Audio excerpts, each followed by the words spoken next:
இது இன்றைய மன்னா, இன்றைய மன்னா, இது இன்றைய மன்னா, இன்றைய மன்னா, தன்னா அன்பாழ்வின் மன்னா.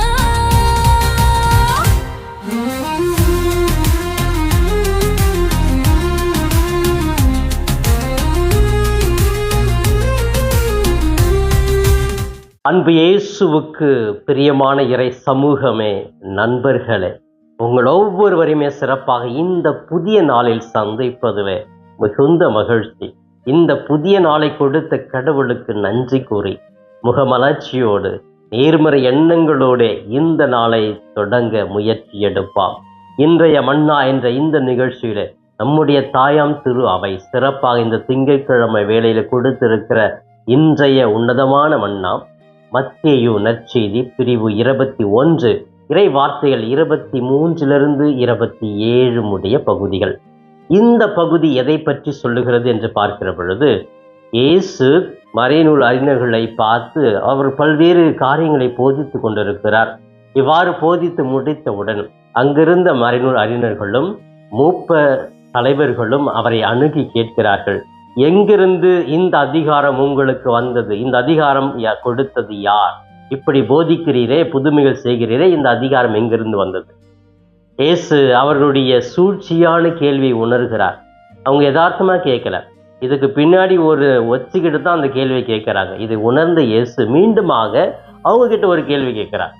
சரி, திருமுழுக்கு யோவான் திருமுழுக்கு கொடுத்தாரே, அந்த அதிகாரம் அவருக்கு எங்கிருந்து வந்தது? விண்ணிலிருந்து வந்ததா, மண்ணிலிருந்து வந்ததா அப்படின்னு கேட்ட உடனே அந்த மூப்பர்களும் யோசிக்கிறாங்க, மறைநூல் அறிஞர்களும் யோசிக்கிறாங்க. ஒருவேளை விண்ணிலிருந்து வந்தது அப்படின்னு சொன்னா நாங்க ஏன் அவருடைய பேச்சை கேட்கலன்னு ஒரு கேட்பாரு. ஒருவேளை மண்ணிலிருந்து வந்ததுன்னு சொன்னாக்கா எல்லா மக்களையும் ஏன் நீ மதிக்க மாட்டிருக்கீங்க அப்படின்னு நாங்க மதிக்க வேண்டிய ஒரு சூழ்நிலை வருமே அப்படின்னு யோசிச்சுட்டு கடைசியில் சொல்றாங்க, எங்களுக்கு பதில் தெரியல அப்படின்னு சொல்றாங்க. அப்ப இயேசு அவர்கள் பார்த்து சொல்றாரு, உங்களுக்கு பதில் தெரியல அப்படின்னு சொன்னா எனக்கு இந்த அதிகாரம் எங்கிருந்து வந்தது என்று எனக்கும் தெரியாது, அப்படின்னு நான் உங்களுக்கு சொல்ல மாட்டேன் அப்படின்னு சொல்லுவார்.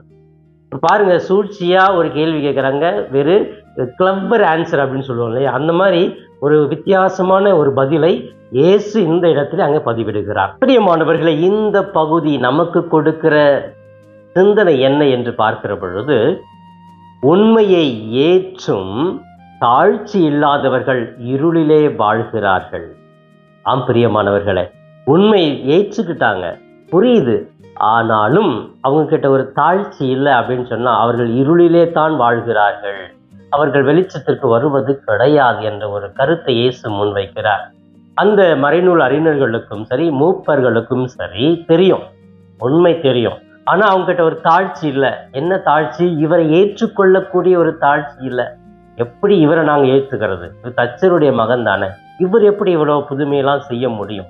எங்களால் மட்டும்தானே செய்ய முடியும். அந்த ஒரு தாழ்ச்சி இல்லாததுனால, அது இயேசுவை ஏற்றுக்கொள்ளாததுனால, திருமுழுக்கு யோவானை ஏற்றுக்கொள்ளாததுனால அவர்கள் வாழ்க்கை இருள் சூழ்ந்து இருந்ததாக இந்த நற்செய்தி சொல்லுகிறது. அன்புக்குரியவர்களே, நாம் உண்மையை ஏற்றுக்கொள்ளுகிறோம். இயேசுதான் உண்மை, இயேசுதான் எங்களுக்கு மீட்பை கொடுத்தார் என்று ஏற்றுக்கொள்ளுகிறோம். ஆனால் என்னுடைய தனிப்பட்ட வாழ்க்கையில தினமும் அந்த தாழ்ச்சி இல்லை.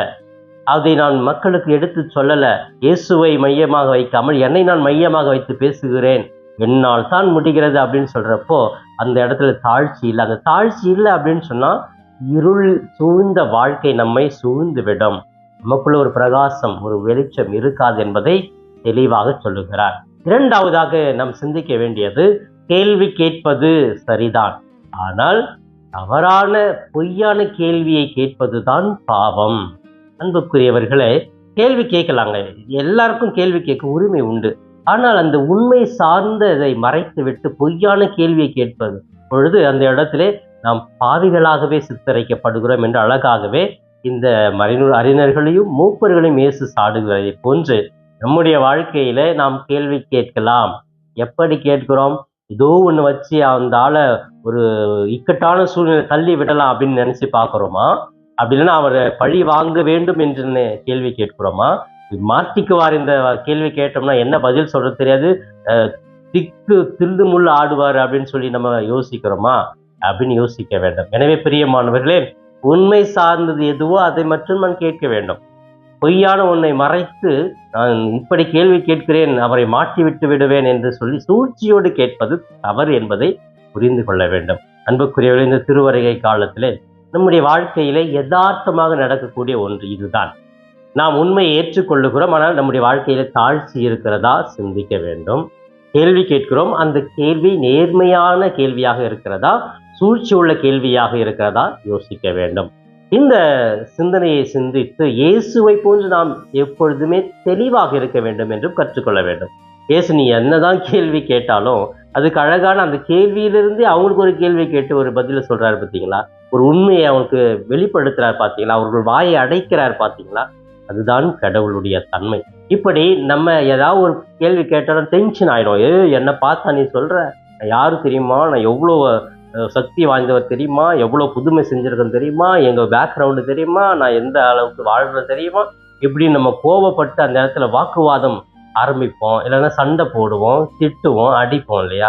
அந்த மாதிரி இயேசு செய்தியே அந்த கேள்விக்கு நிதானமா பொறுமையா ஒரு அழகான பதிலை சொல்கிறார். இதுதான் கடவுளுடைய மனநிலை. இந்த மனநிலையை நாம் எப்பொழுது பெறுவோம்? ஆன்மீகத்தில் இருக்கிற பொழுது, கடவுளுடைய அருளை நிறைவாக பெறுகிற பொழுது, கடவுளுடைய வார்த்தையை கேட்டு அதன்படி வாழ்கிற பொழுது இந்த நிதானம், ஒரு அமைதி, ஒரு தெளிவு நம்முடைய வாழ்க்கையில கிடைக்கும். அந்த தெளிவு நம்முடைய வாழ்க்கையில் கிடைக்க வேண்டும் என்று சொல்லி கூட இந்த நாளில சிறப்பாக ஜெபிக்கலாமா? கண்களை மூடுவோம். எங்களை நேசிக்கும் எங்கள் தாயும் தந்தையுமான இறைவா, உம்மை போற்றுகிறோம், வாழ்த்துகிறோம், ஆராதிக்கிறோம், நன்றி கூறுகிறோம். இந்த புதிய நாளுக்காக நன்றி ஆண்டவரே. இதோ இன்று திங்கட்கிழமை வேளை எங்களுடைய பணிகளை தொடங்குகிறோம், எங்களுடைய படிப்பை தொடங்குகிறோம், எங்களுடைய பணியை, எங்களுடைய வேலையை, எங்களுடைய முயற்சியை தொடங்குகிறோம். எங்களோடு இருந்து எங்களை ஆசீர்வதிக்க வேண்டுகிறோம். இதோ இன்றைய மன்னா என்ற இந்த நிகழ்ச்சியை பார்த்து ஜெபித்து கொண்டிருக்கிற ஒவ்வொரு பிள்ளைகளுக்கும் நல்ல உடல் உள்ள ஆரோக்கியத்தையும் மன வலிமையும் ஆற்றலையும் கொடுக்கிறார். இவர்கள் நினைக்கிற காரியங்கள், எடுக்கிற முயற்சிகளில் எல்லாம் உம்முடைய துணை இருக்கட்டும் ஆண்டவரே. இன்று நாங்கள் எப்படி இருப்போம்? எங்களுக்கு நல்ல உடல் சுகம் கிடைக்காதா? நல்ல வேலை வாய்ப்பு கிடைக்காதா? கடன் பிரச்சனை ஒழியாதா? திருமண பாக்கியம் கிடைக்காதா? குழந்தை பாக்கியம் கிடைக்காதா?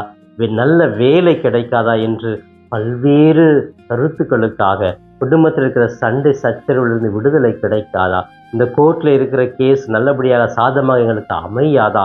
இடப்பிரச்சனை, நிலப்பிரச்சனை, இன்னும் பல்வேறு பிரச்சனைகளை சந்தித்து கொண்டு இருக்கிற பிள்ளைகளுக்கு தெளிவான சிந்தனையும் வாழ்வையும் கொடுத்து உமது பிள்ளைகளாக இவர்களை தாங்கி வழி நடத்த நான் ஜெபிக்கிறேன். ஆசீர்வதியும். வேளாம் எங்கள் ஆண்டவரும் மீட்பெருமான இயேசுவின் இணையற்ற நாமத்தில் ஜெபிக்கிறேன், என் ஜீவனுள்ள நல்ல பிதாவே. ஆமேன், ஆமேன். பிரியமானவர்களே, இந்த நாள் இனிய நாளாக, இறை அருளை நிறைவாக பெற்று மகிழும் நாளாக இருக்க நான் வாழ்த்துகிறேன்.